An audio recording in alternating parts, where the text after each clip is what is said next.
চীনের কারিগরি ও অর্থনৈতিক সহায়তায় মোংলা বন্দর উন্নয়নে একটি প্রকল্প হাতে নিয়েছে সরকার। 4,283 কোটি টাকা ব্যয়ে এই প্রকল্পটি বাস্তবায়িত হলে মোংলা বন্দর হবে দেশের অন্যতম একটি আধুনিক, গতিশীল ও কর্মসংস্থানমুখী সমুদ্র বন্দর। চায়না সিভিল ইঞ্জিনিয়ারিং কর্পোরেশন নামে একটি প্রকল্প, G2G প্রকল্পের আওতায় সেই ঠিকাদারি প্রতিষ্ঠানটি মোংলা বন্দরে সেই প্রকল্প বাস্তবায়ন করবে। 2028 সালে এই প্রকল্পের কাজ শেষ করা হবে বলে আমরা জানতে পেরেছি। প্রকল্পের ব্যয় ধরা হয়েছে 4,282.76 কোটি টাকা। এর মধ্যে চীন সরকার প্রকল্পের ঋণ হিসাবে দিচ্ছে 3,782.36 কোটি টাকা। বাকি টাকা বাংলাদেশ সরকার খরচ করবেন।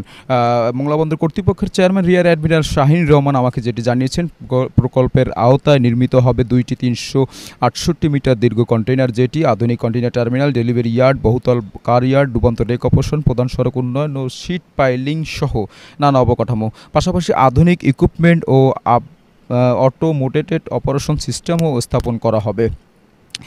তিনি আরও বলেছেন, প্রকল্পটি বাস্তবায়িত হলে বার্ষিক কার্গো হ্যান্ডেলিং সক্ষমতা 1.5 কোটি টনে উন্নতি হবে। এছাড়া 4 লাখ টিউস কন্টেইনার হ্যান্ডেলিং সম্ভব হবে, যা এই বন্দরের সক্ষমতা এবং আঞ্চলিক গুরুত্ব বহুগুণ বাড়িয়ে দেবে। এদিকে এই প্রকল্পটি বাস্তবায়িত হলে মোংলা বন্দর কেন্দ্রিক যেসব ব্যবসায়ীরা আছেন তারা আসলে কী ধরনের সুযোগ পাবেন, এমন প্রশ্ন ছিল মোংলা বন্দর কর্তৃপক্ষের চেয়ারম্যানের কাছে। তিনি আসলে সেই প্রশ্নের উত্তরে বলেছেন, বার্ষিক 1.50 কোটি টন কার্গো হ্যান্ডেলিং সক্ষমতা অর্জন হবে, যা বন্দর সক্ষমতার তুলনায় অনেক বেশি। এছাড়া 4.00 লক্ষ টিউস কন্টেইনার হ্যান্ডেলিং সম্ভব হয়, যা দেশের কন্টেইনার পরিবহন সক্ষমতা যুগান্তকারী পরিবর্তন আনবে। তিনি বলেন, shipping agent, C&F agent, distributing company ও শ্রমজীবী মানুষের জন্য নতুন কর্মসংস্থান সৃষ্টি হবে, যা স্থানীয় অর্থনীতিকে শক্তিশালী করবে। বন্দরের অপারেশনাল সময় কমে আসবে, দক্ষতা বাড়বে, ফলে আমদানি রপ্তানি ব্যবসায় আরও গতি আসবে।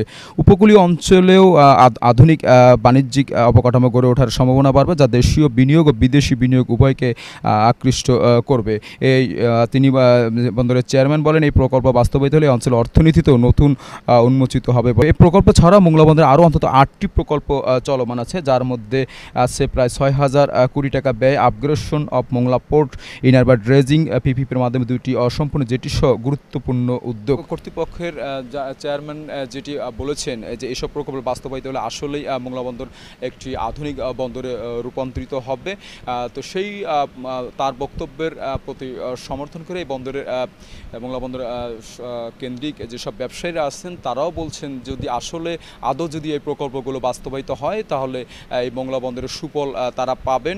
এবং তারা এও বলেছেন যে প্রকল্পটি যেন দ্রুত বাস্তবায়ন করা হয়, তাহলে আসলে এই প্রকল্পের আওতায় যেসব কাজ হাতে নেওয়া হচ্ছে বন্দরকে উন্নয়নশীল এবং গতিশীল করতে, তাহলে সেটি সক্ষমতা বন্দরে বহুগুণ বেড়ে যাবে। এই ছিল আসলে মোংলা বন্দরের উন্নয়নে চীনের সাথে যেসব চুক্তি করা হয়েছে, সেই চুক্তির আওতায় কি প্রকল্পগুলো কাজ অথবা যে কাজগুলো চলবে সেই কাজের সর্বশেষ খবরাখবর।